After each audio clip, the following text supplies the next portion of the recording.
Olá! Você está aqui no canal da Estalo. Se inscreva, ative o sininho, comente, compartilhe para mais pessoas saberem deste tema que vamos falar aqui nesse vídeo. Hoje eu quero comentar com você sobre um termo, flow, desse cara aqui, ó, Mihaly Csikszentmihalyi. Sim, esse cara foi sensacional para a psicologia contemporânea. Ele é referência tanto dos estudos, então, das emoções, do alto desempenho e da criatividade.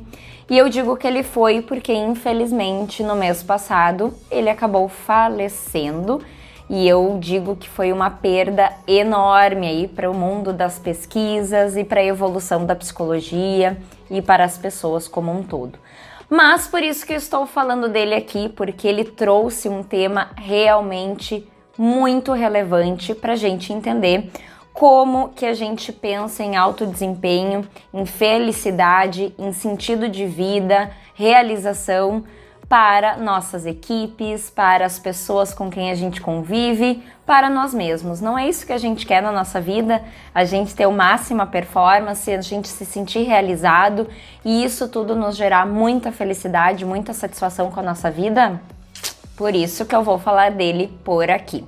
E flow, então, nada mais é que um termo, então, criado por Mihaly, para designar um estado psicológico de estar realmente envolvido em uma determinada atividade, tá? Ele fez diversas pesquisas onde ele entendeu que no momento em que a gente está muito envolvido com alguma coisa, né, onde a gente ativa a nossa motivação intrínseca, ou seja, quando eu estou fazendo uma atividade é porque eu estou emergido nela, né? Não importa a consequência que ela vai me trazer ou uma recompensa, mas o processo em si me gera todas essas sensações maravilhosas.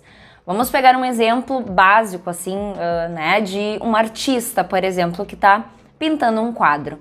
Quando ele está pintando um quadro e ele entra em estado de flow, ele faz aquele quadro, não vê o tempo passar, né? Ele está emergido naquele processo criativo e não necessariamente ele vai ter o estado de flow porque ele quer ver o quadro pronto depois para vender, para expor ou assim por diante. Ele entra em estado de flow porque ele gosta de fazer aquela atividade traz um grau, um certo desafio e ele tem um certo grau de habilidade para dar conta desse desafio.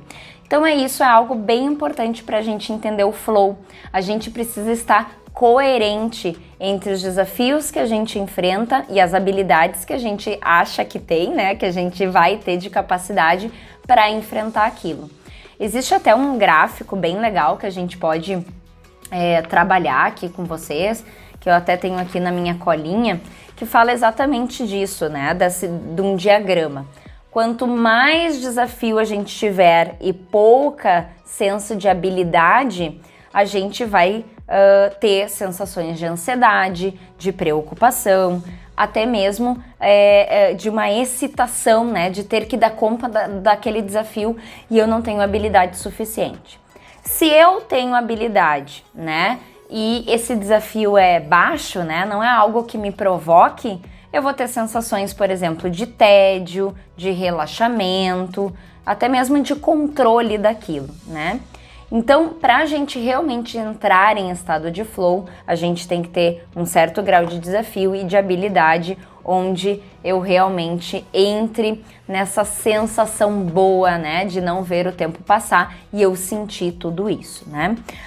Tem uma pesquisa muito importante que a gente pode associar flow com o engajamento das pessoas, né? Quando a gente começa a entender que a gente pode, sim, criar atividades, criar contextos, criar formas que fazem a gente colocar mais no nosso dia a dia essa experiência de flow, obviamente mais engajados nós vamos estar naquilo que a gente precisa fazer, né? E a gente sabe que experienciar estados de flow faz a gente ter, então, muitas emoções positivas, muito alegria, felicidade, bem-estar, tudo aquilo que eu comentei com vocês inicialmente, certo?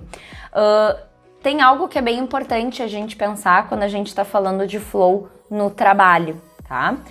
No trabalho a gente é onde, né, o espaço onde as pesquisas já encontraram que é o lugar que mais a gente tem a frequência, né, de estados de flow, mais do que em hobbies ou em esportes, por exemplo, que muitas vezes as pessoas dão como referência do estado de flow, né, quando a gente está fazendo um hobby nosso ou até mesmo praticando um esporte. Mas as pesquisas já descobriram que onde tem mais frequência da gente sentir o flow é no trabalho. E por que isso acontece?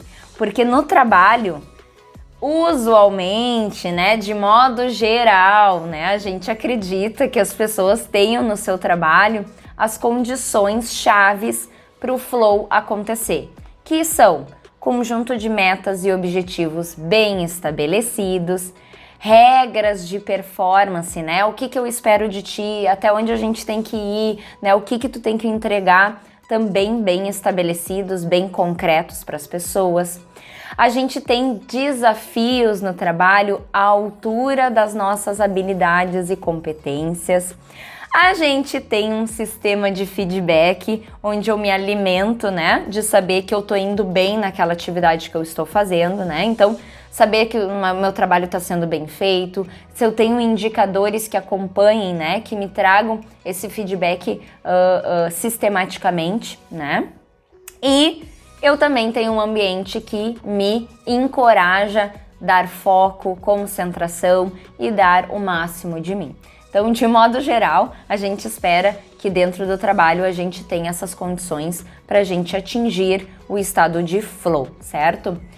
Fique aqui com a gente porque no próximo vídeo vai ter parte 2 aqui do flow e engajamento, onde eu quero mostrar para vocês um exercício de como a gente pode ampliar essa possibilidade de experimentar flow e como que a gente pode, então, colocar mais isso no nosso dia a dia e realmente experimentar tudo isso que Mihaly disse nas pesquisas que encontrou das pessoas que atingem esse estado psicológico de alta concentração e de alto envolvimento, certo?